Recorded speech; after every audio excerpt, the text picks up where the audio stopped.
there, Mr. Jegede, just after the judgment at the appeals court. What we understand right now, what we can tell you from what is happening in Abuja is that INEC has received that judgment. But what will INEC make of the judgment? Who is the PDP candidate in Ondo? Is it Mr. Jegede or Mr. Jima Ibrahim? Well, we caught up with the INEC chairman and asked him, what will happen if you get a different court judgment that negates Mr. Jima Ibrahim's candidacy as the PDP chairman? And this is what he has to say.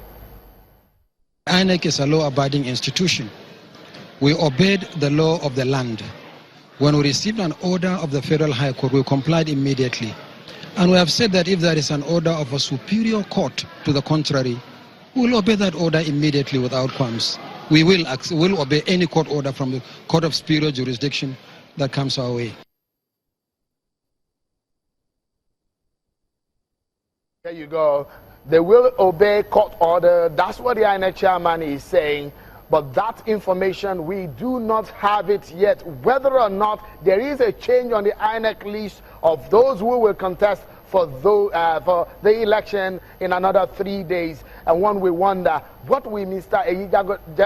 Jegede be doing between now and Saturday? Can he convince people to vote for him? He just has about 24 hours, considering the fact that Thursday alone is the only day he has to contest this race in terms of campaigning. Well, let's get a sense of what his team and what his party in his faction are thinking about the whole entire race and the turmoil that they faced in the past days. Joining me on set right now is the chairman of the PDP in Ondo State. Some people will say factional chairman, but I know he wouldn't agree. Clement Faboyede, many thanks for joining us on the program. How do you feel getting this judgment from the appeals court? First of all, thank you, Sheil. I want to thank God Almighty, and I want to say I'm happy. It is expected because it is the truth. And I will want to tell you that in PDP, there is no faction. Really? Yes. Well, where do Mr. Iporo? We understand there are two chairmen. The one that conducted the primary that brought Mr. Jima Ibrahim and your own group. As I'm speaking with you, ab initio we said there was no faction. And as I'm speaking with you, the appellate court had declared them illegal. That is to say that what we've been saying from beginning, we are now justified. We are vindicated. I'm telling you that there's no faction in PDP. What culminated into all this? Even my ESCO, we are the legal and authentic ESCO of PDP in Ondo State.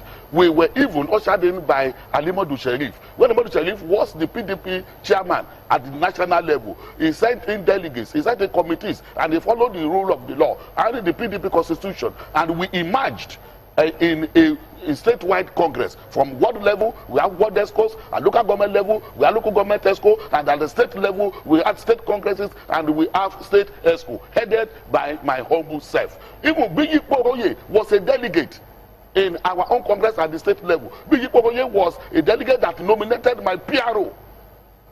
Honorable Banji Okuomo is the PRO of the PDP in Ondo State. Bigi Kporoye nominated him in the statewide congress. So I'm telling you that I'm still putting it and maintaining that there's no faction in PDP in Ondo State. Those people that connected into faction, they're just impostors. The court said they're irritants.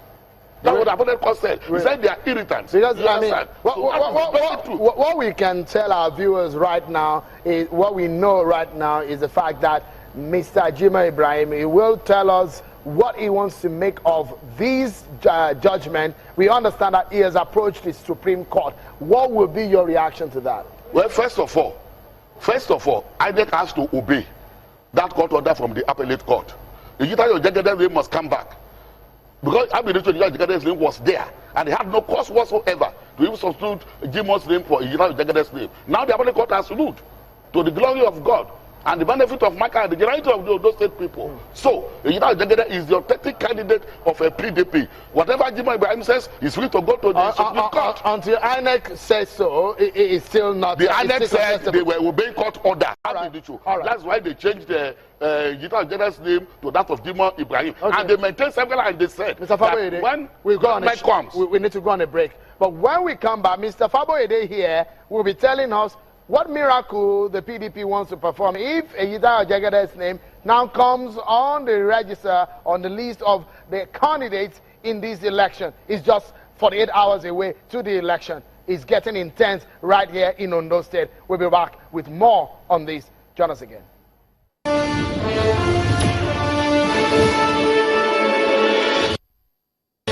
My mission is to create wealth, to make Ondo State industrialized, to exploit and develop the potentials of the state, ranging from coastal resources, forest resources, human resources, and mineral resources. I will not cancel personal income tax. I will not cancel it. It's statutory, and I'm going to follow it up. I will ensure that the mechanism for collecting our internal revenue is strengthened. I believe there are a lot of leakages going on. That is why our IGR is oscillating between 400 to maximum 800 monthly in Ondo State today. Security matters cannot go through bureaucracy. What has been wrong is the amount of money that has been committed to it and the way it has been spent recklessly. I'm here to develop Ondo State, to solve economic problems. I'm here to bring life to the people of Ondo State. I'm here to pay salaries of the civil servants to ensure that we develop our capabilities. The first job I'm going to do is to eradicate all forms of taxes. So personal income tax will be eradicated. In a recession, you don't drive the economy with taxation. So you have to let that go completely so that people will be happy that they are not paying any payee again. I don't actually need security vote. Well, I'm not going to take state money to be protecting myself under the ambit of... That's fraud. That's corruption.